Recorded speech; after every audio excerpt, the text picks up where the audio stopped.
Hello and welcome to MINKA Vision. This is the space where we conversate with members of our MINKA family to find out more about their practice and spiritual journey. I'm your host, Trisha Ben Davies, and today my guest is Markus Winter, who is an incredible healer and Reiki master who follows the philosophy that the wound is the place where light enters you. Markus, thank you for joining me. Hello, Trisha. I'm so glad to be with you. You too, or me too. So tell us about your journey. How did you end up at MINKA? How did you find the space? Yeah, I found MINKA through a search, online search, and I had recently become a Reiki master. That was 2 years ago.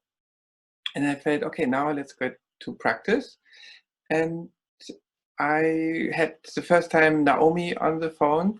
She invited me to join the open house. And yes, then I made the appointment with Aki, and we had a practitioner meeting, and that since then I'm there meeting wonderful people. And the rest is history, huh? Awesome.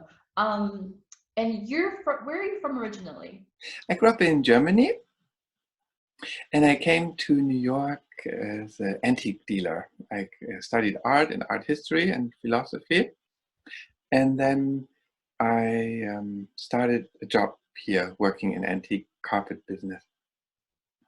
And so that was really my idea to be in the art world, but things changed dramatically when I had my own midlife crisis. I had back pain, pretty heavy, and this is how I started. Basically, I healed myself from back pain through self-healing books and literature, and then I got deeper into it. Basically, it got me fixed, and I felt like, oh, I want to become a healer. Yeah, that's so interesting, right? Because a lot of us have, there's different ways that we find ourselves on the path, and yours was, physical pain. What led you to how did you try to heal yourself? Did you go the traditional route and go to doctors and things like that? And yes, very classic. So I had so much back pain that I couldn't sleep. My back was hurting just lying down, and I would wake up in the morning or in the night, couldn't go back to sleep with pain. I would go to hospital, doctors, and from a medical perspective, they couldn't really tell, but the idea was to inject steroids in my spine. And instead of doing that, I went alternative, and I went to many specialists for bones. And I went to an osteopath in Europe who told me that this is not a disc issue. It's where a nerve is squeezed by a muscle, and it's a mental thing, a psychological thing. And so that was a pretty easy start. And I mean, it's possible to heal other damages, but of course not so fast and relaxed. Yeah, and so the classic issue was I have back pain, and it was kind of a negotiation between like, oh, can I do this? Can I do that? And my daughter would like to be on my shoulders, and her mother said, no, you can't have daddy on. He has back pain. He's suffering from back pain. So that was not the way I wanted to live. Yeah, I didn't want to have it as a negotiation tool to limit my life, basically. yeah, that's so interesting that I feel like there's something that you spoke about recently where you spoke about pain sort of being like a what's the word I'm looking for? Yes. Like an excuse or like a welcomed excuse. Did you find I guess comfort in your pain, or did you because sometimes it's hard for us to let go of pain because it's like all we know. It's definitely a negotiation to belong to society, and you use that pain to feel sorry for yourself and to get attention. Yeah, there's kind of this it's a cultivated victim role, basically. And even if you feel like, oh, I'm not the victim, I use that pain to show how much I suffer to belong to society. And that is it is probably with all pain we have, that the moment we don't act on it but use it for our purpose in life, then it's kind of, we abusing it this way, because the pain is a clear message from your body, and it wants to tell you that there is a discrepancy, there's a conflict in interests. You grew up probably with two ideas, or you grew up and were very disappointed and had a trauma to protect you from this disappointment. And then these wounds then show you later to solve that when you're ready. As a child, you can't do that. So as a child, you are dependent on outside support. And to cover then these heavy issues, like you're not welcomed, you're abandoned, your fear of abandonment, you then cover this expectations or your need and your desires with something to keep you going. And the moment you are on your own and you can support yourself, you then hear these wounds knocking back on wherever it wants to trigger you. And that is then a good point to listen to you, yeah, and learn from what you've been protected from. Yeah, it's a genius system. Yeah, we always see pain as a low vibration or something that is not good, but pain, as long as you don't get addicted to it, is a perfect message center. Yeah? This is how it was for me too. It guided me towards this career, basically. Yeah. So in relation to feeling pain, can you talk a little bit about oneness and the concept of that? What led you to that concept, or what drew you to working with oneness? Yes, there's this famous mystic, and with his quote, Master Eckhart. He's so important, I would say, or profound, that even today's spiritual people like Eckhart Tolle, he has changed his name to Eckhart because of Master Eckhart. I didn't know that. Yeah, you can Google it. It's on Wikipedia. It's a very interesting site to know on the site. So Master Eckhart says, the eye wherein I see God is the same eye wherein God sees me. We are one seeing, one realization, one love. And that is something that always triggered me, because I feel, how can I be one with God? How can I see myself as God? How can I find the divinity within me? And so that is part of oneness. Yeah. So this is how we are basically oppressing ourselves to form an obedient society, to follow orders or to follow some ideas that might not be ours. Yeah. And the moment you approach this and you get into it and you see, where does it hurt?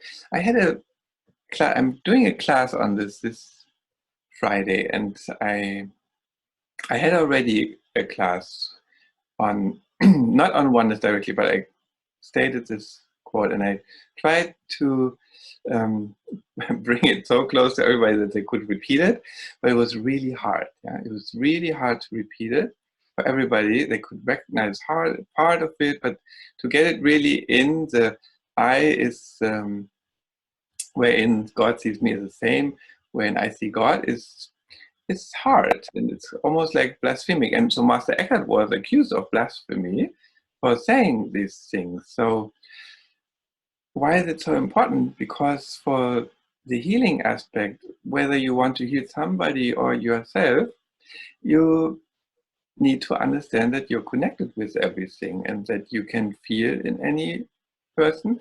It's not a woo-woo thing or a psychic thing only. Yeah? Everybody can do this. The mother, every woman, every female in particular, is capable of feeling that child.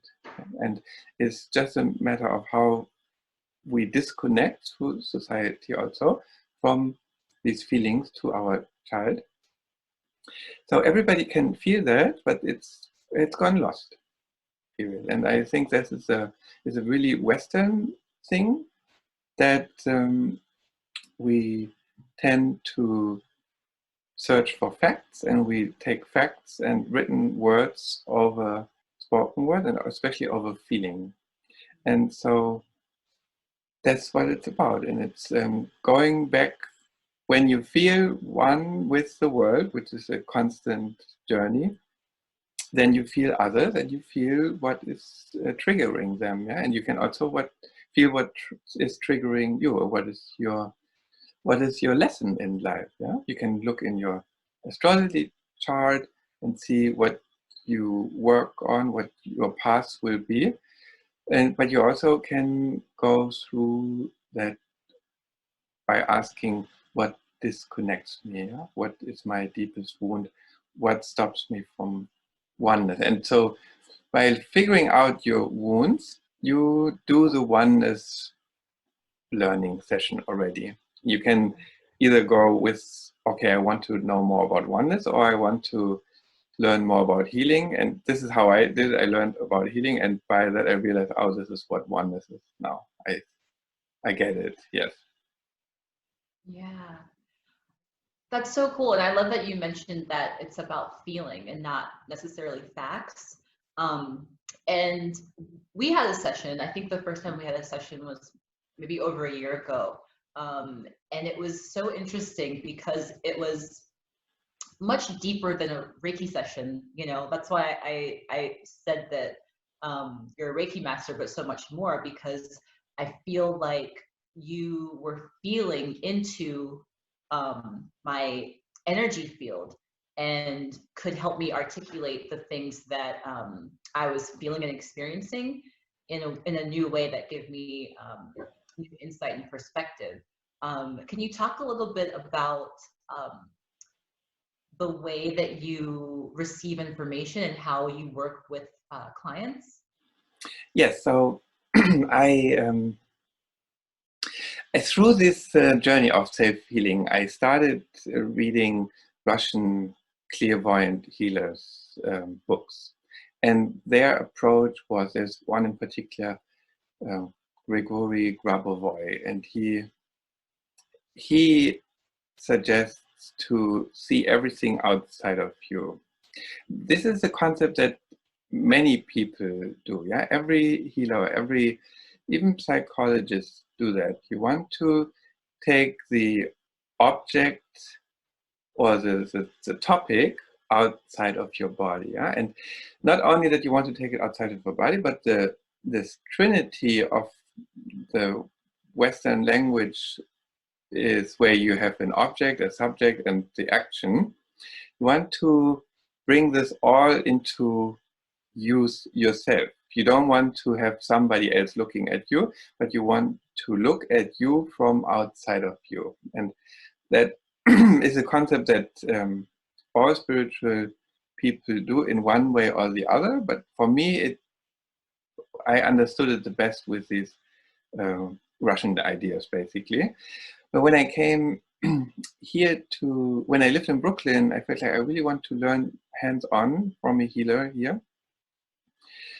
I met this activist, we talked about her, Alicia Boyd. She's a shaman, and I asked her to teach me. And she said, I can't teach you shamanism. The shamanic spirit has to come to you on its own, or you have to receive it on your own, but I can teach you Reiki, and you can become a Reiki master with me. And I had no idea about Reiki. I didn't know what that was, but I was really open to it. I said, okay, yes, let's do that. And so I learned the Reiki practice through a healer's or shaman perspective. But what I found out later, because I also studied other Japanese healing, there's another famous guy around that time where Uzui lived. His name is Okada, Mukichi Okada. And there was a big hub for spiritual healing in Japan too, around 1900. And so the Reiki clinic in Japan, they would really work like a hospital, examining your intestine, give you a screening, yeah? Like what we do today with the X-ray or with radiology. They would feel that and would say, okay, you have something in your kidney, or you have something in your liver or your lung, and your heart is malfunctioning. And so with that idea, I didn't know better. I was like, oh, okay, so I have to really look into one's body. And so I learned this from other healers too, but with Alicia, I started the Reiki thing, and this is how she just asked me, so what do you pick up now? It was not, what can you do, it was really, she pushed me right into the cold water, yeah. So I jumped right in, and it was not even like, oh, this you can do or this you cannot. So since I had no clue what it was, I was like, oh, okay, then this is what I have to do.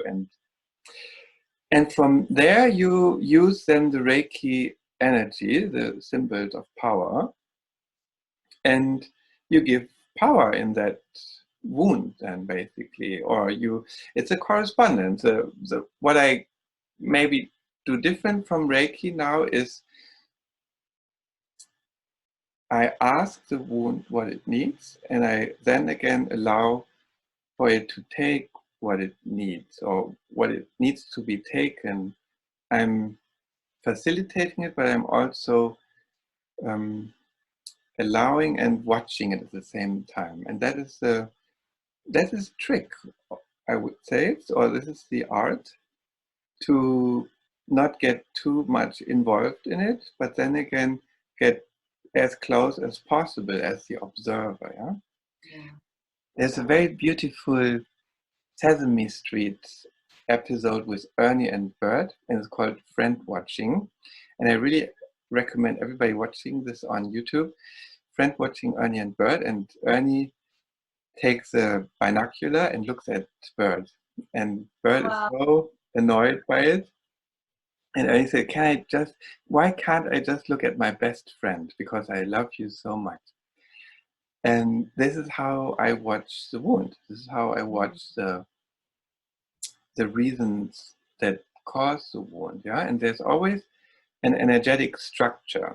You can, when you go to a psychic, then you often have your boyfriend issues or your family or ancestors. When you try to keep this on an abstract level, then you see structures, you see abstract objects. They can look like a jellyfish, or like an insect, yeah, very, or like under the microscope, you see how when you see a cancer cell, then the blood cell is no longer smooth round, but it has spikes. And you can see these spikes. Then if I have a cancer patient, I see these spikes, and it's probably not what the scientist sees under the microscope, but it's the same structure, interesting enough. And there have been tests with water by Japanese scientists who see how water crystallizes when you give energy or vibration into it. And so this way you keep it as abstract as possible, so you see a really vast spectrum of it, yeah, and it can reach down generations. You can reach through many generations, whether it's past lives or your lineage, there's always a mix of both impacting your traumas in life that you have to go through. And this is what I then see in this way, basically. And I teach it. Everybody can do that. I'm pretty convinced. To some it comes easier, and to some it's more of a work process. Yeah, that's so fascinating, and I really love the idea of making friends with our wounds. You know, I feel like our wounds are our biggest teachers, and it's really good to instead of ignoring or pushing it away, really confronting it and asking what it needs. Yes. So can you talk a little bit more about what you're saying about generational wounds and pain? Is that like epigenetics? Yeah, possibly, yes. You know, sometimes I really don't know what the word is, but then I realize, oh, this must be that, or this must be connected to this now, yeah? And so quantum healing or quantum physics, it's pretty much the same, I would say. I grew up in Germany, and I have a Sinti father. Sinti is a group that is part of the Roma people who came from India over 1,000 years ago to Europe. And they built the largest minority in Europe, but they came with really different ideas. And interesting enough, when I look at Master Eckhart, some of his ideas might be coming through there or through the Arabic world, but it's definitely not Christian, not Western. And I do feel back when I do with other people's sessions on my own, I do feel back these two paths of my life. My mother is very German. And so there's a big discrepancy. Yeah? There's the Roma in Europe have been persecuted through all these 500 years they have been there. And the tipping point was this last Second World War, where they've been gassed, yeah, among Jews. And my grandfather survived Auschwitz. So I always was in between these two extremes, yeah, the gassing part of the family and the gypsy, yeah, the kind of the primitive, non-human or almost not human person. And so this is a very good example to see how two completely different ideas of life somehow not only merge in me, yeah, there are many mixed kids probably in the world, but this is something that causes enormous tension, yeah, it's enormous. So you have the part that needs to survive, coming from probably abundant, coming from place like in the south where there's no snow. And then you have the other part that feels also the need to survive because there's winter and there's harsh climate conditions. And then these two lineages clashing together. And that is what life is about. Yeah, you learn how to understand each other. It's probably very similar from when you hear Native American people giving interviews, and they talk about how Europeans or Christian European came and said, "We want to buy your land." So how does it work? And the idea of pride and land is very different in Europe.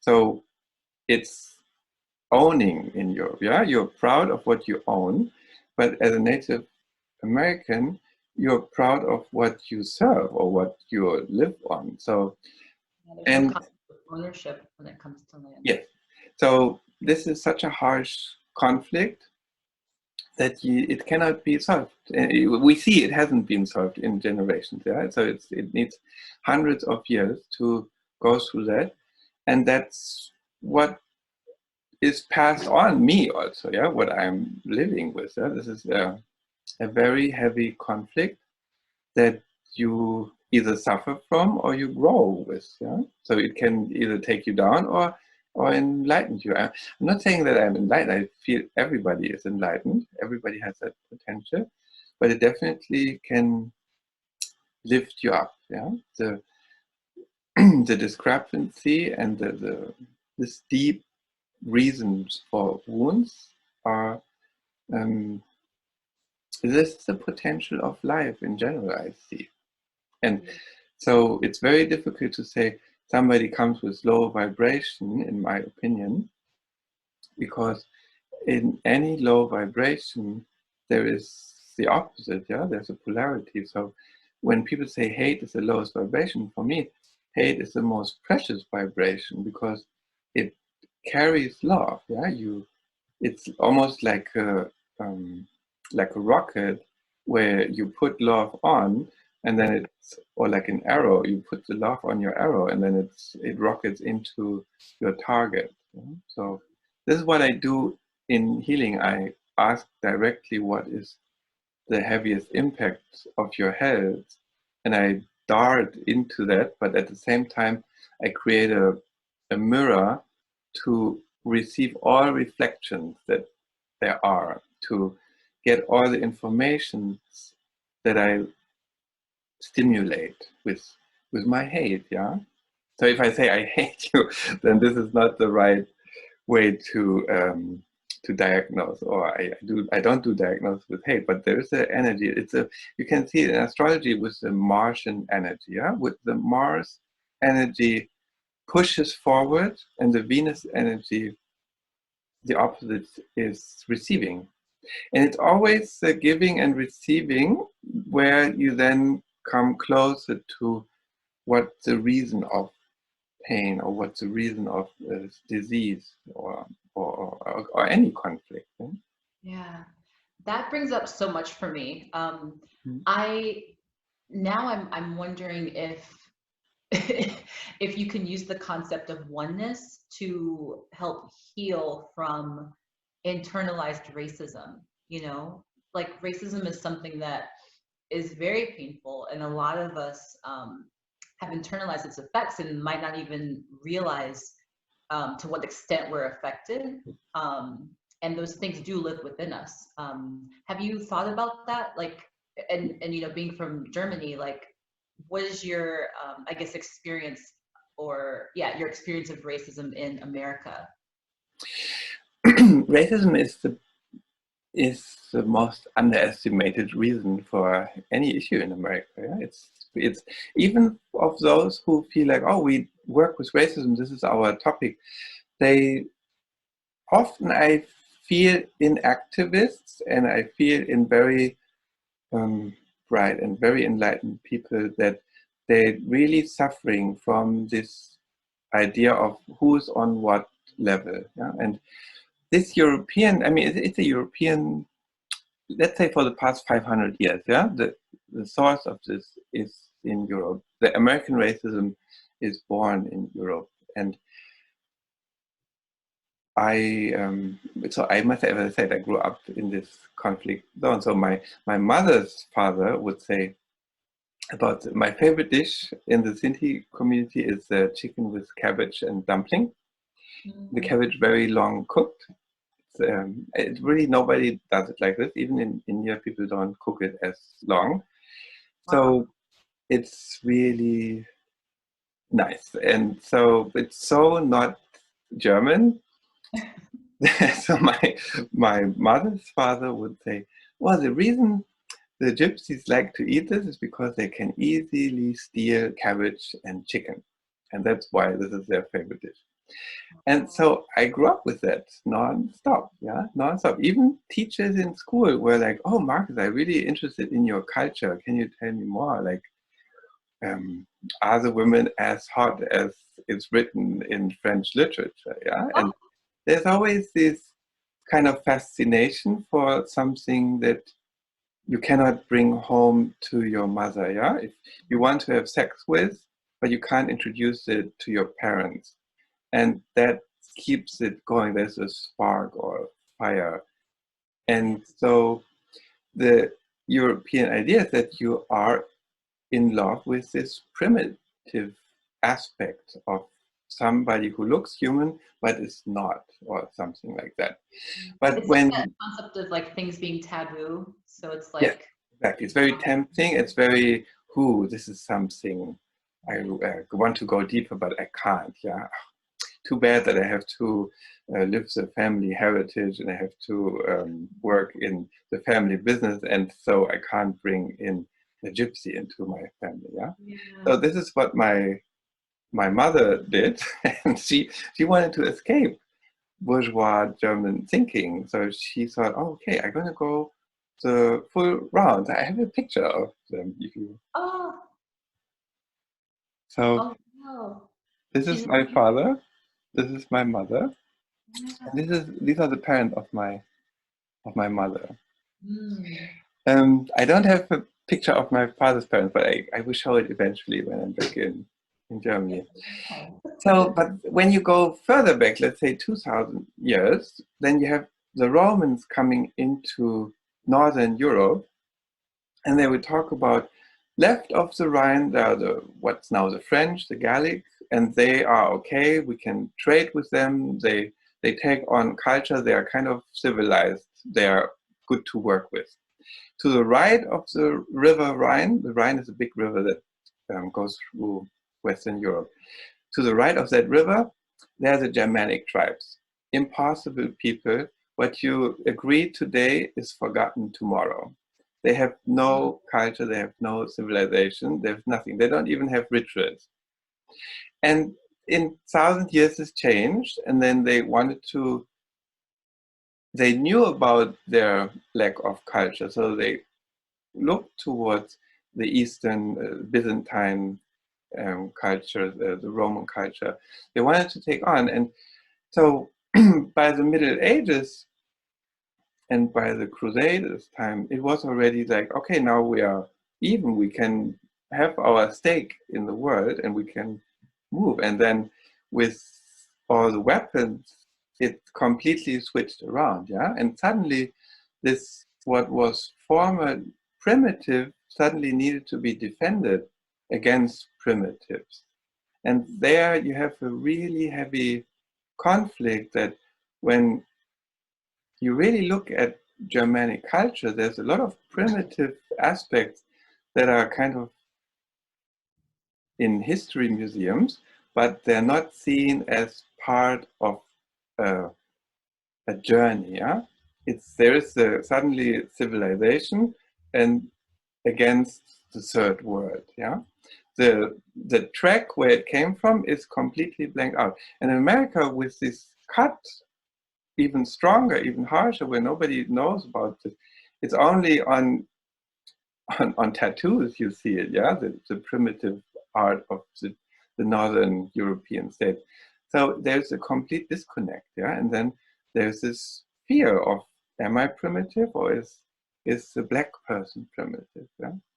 For me, this was so hard that I could not imagine having a child with a white person telling me these jokes, yeah, these gypsy jokes. Because my other grandfather, my father's father, who survived, he had to bring his mother to the gas chamber, basically. Yeah, so he saw it all. He would never tell me about that because he wanted to protect me from that. Yeah, he didn't want to harm me with this knowledge, but of course it was there. I felt it. The trauma between my parents' fights, of course, made me very empathic for all the drama that was there. And so the only time he ever said something to me about how his life might have been was when there was the Iraq war, and it turned out that Germans had sold gas to Saddam Hussein. And my grandfather would say in front of TV, you see, the Germans, they really know how to make money with gas. This is, yeah. And so Wow. I think I told you that before. So when I came then to New York, I was like, so yes, I have this history of being either the gasser or the jipper. Yeah. That's And when I met my future wife, then she was a human rights lawyer. She was how do you say, not human rights, but yeah, kind of, yes, human rights lawyer, and African American with dread. I felt like this is perfect. So she's the woman. It's in so many ways it fitted my escape strategy. Yeah? Like the same way my mother escaped from German society, I felt like I had to re-escape into something, because my father also wanted to escape his culture for being less primitive, probably, yeah, for being less of this stealing savage. And so going back to racism, then, so I then had that child. They kind of felt more like I wanted to look like, yeah, because I was so light, and I felt always like I always hear these rampages of people who don't know who they're talking to. And so with my life, I felt like, oh wow, this is really how I wanted to look. And then one day she came from school. She was going on the school bus. And my father he's a helicopter parent. He was like, how can you let her go on the school bus? And I was like, well, she has to learn life and she has to jump into it. So she came from the school bus and said, Daddy, I need that cream that Michael Jackson uses to lighten my skin. oh, Because no. somebody told her that her skin looks like poo and she needs to wash it off. And that killed me. Yeah? That was full circle. I was like, okay, now I have it again. What I didn't experience myself because I was too light, I now have full on, yeah, and it's kind of like that's my lesson, yeah. How do I deal with that, and how do I make this now a world where I cannot kill everybody? Yeah? I wanted, of course, I formed a parent association, and I asked every parent of a child that wouldn't look Germanic Christian, because I had sent my daughter to a German school because I wanted her to grow up bilingual. I grew up bilingual, so I felt like that's the last I can do for her to be more international. And her mother was super happy with that too. And then it was all on me. How come these Germans can't curb their children? Yeah, saying this. And of course, I was going on a rampage like crazy. And I asked all the parents, so what are your stories? And it turned out that all the parents of children who wouldn't look German, whether they were Asian or any non-Germanic kid, would have been bullied. Like, why are your eyes so slanted? Can you even look through your eyes? You are too dark. We can never get married because, and things like it was endless. And I was like so shocked. And in the end, I was more angry at these parents who even told me, Marcus, don't mention me because I don't want to make it even harder for my kid. And I felt like this is not the way it goes. We cannot suppress this all the time, yeah? And this kind of rivalry between you're not German, you're primitive, you're somewhere else from, and claiming land and thinking like this is our land and these are our borders and this is what makes us. This is like the source of all these issues, yeah? And now, especially being in Brooklyn, we moved then to Brooklyn to another German school, where it kind of was, I would say the climate is similar, but because of so much more diversity, it's harder to say things like that. But you can tell, I'm sorry to say that, Diversity, you the said? sorry? It's harder with more diversity to talk about racial. I would say yes, it's harder because people are more entitled to feel like, oh, we are so diverse, this is not our issue any longer, yeah? And it is. The more diverse it is, the more it's even shut down because people don't want to ruffle feathers, yeah? They don't want to rub their elbows.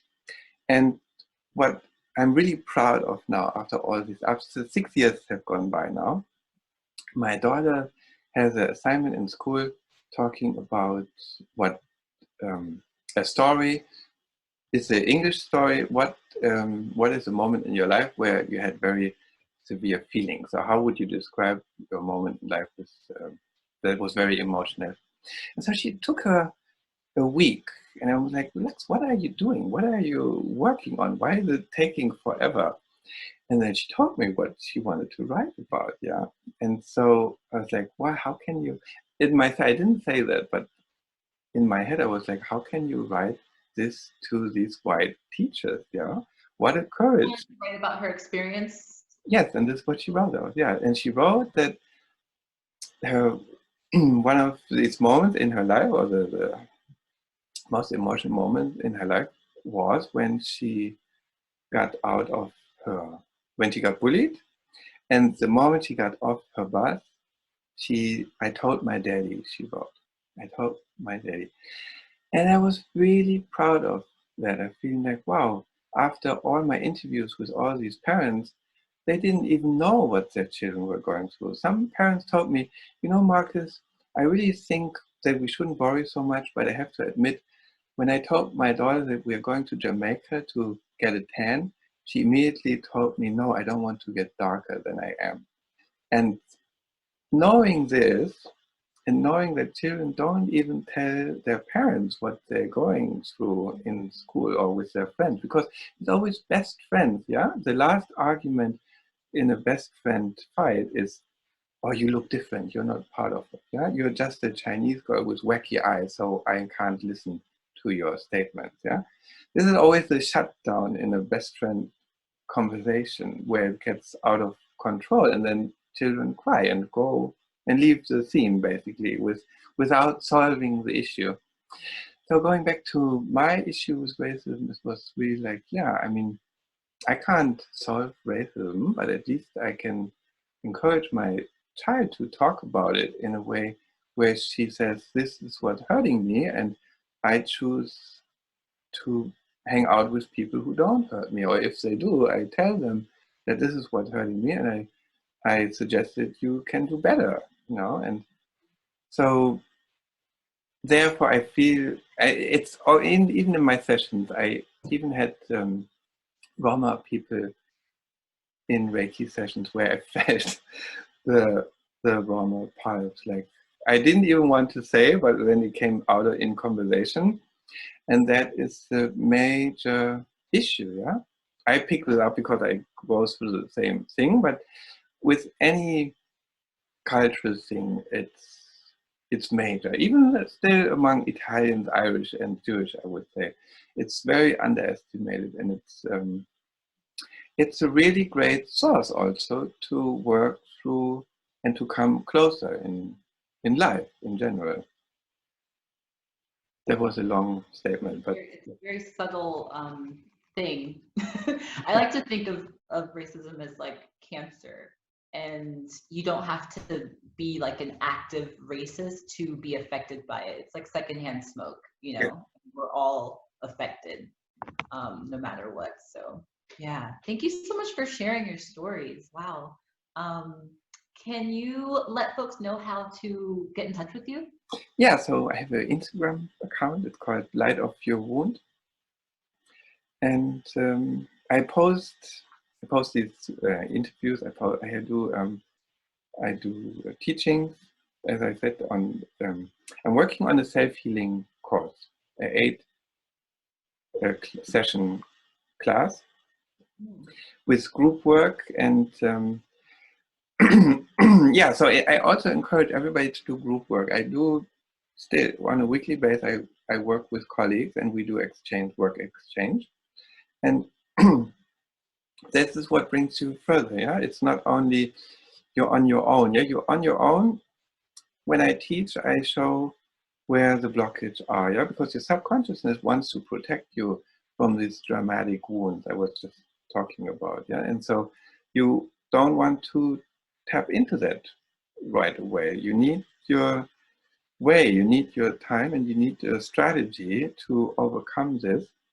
And that's what I teach basically. And so I'm doing these group works also, where I then have two people feeling each other's heart chakra, and then I can see sometimes even with different, so when there's two different ways involved, like there's a couple of working with each other, then there's a lot of intimidation, like I don't want to get into your privacy, I feel guilty, I don't want to feel the hate you might have for me. And that is, this is a perfect lesson to learn through energy work, because in energy work, you feel the oneness, so you feel how close you are. Because I can feel my heart and I can feel the other person's heart the same way I feel my heart, even better sometimes. If you're really traumatized, you feel the other person's heart better than your own heart. So that gives you an idea of how close we are, and what trenches are between us. Yeah, healing in community is definitely powerful. And I'm so grateful to MINKA Brooklyn for giving me so many opportunities to do that. So I look forward to your course. Yeah, awesome. Thank you very much. Thank you. All right, bye. Bye.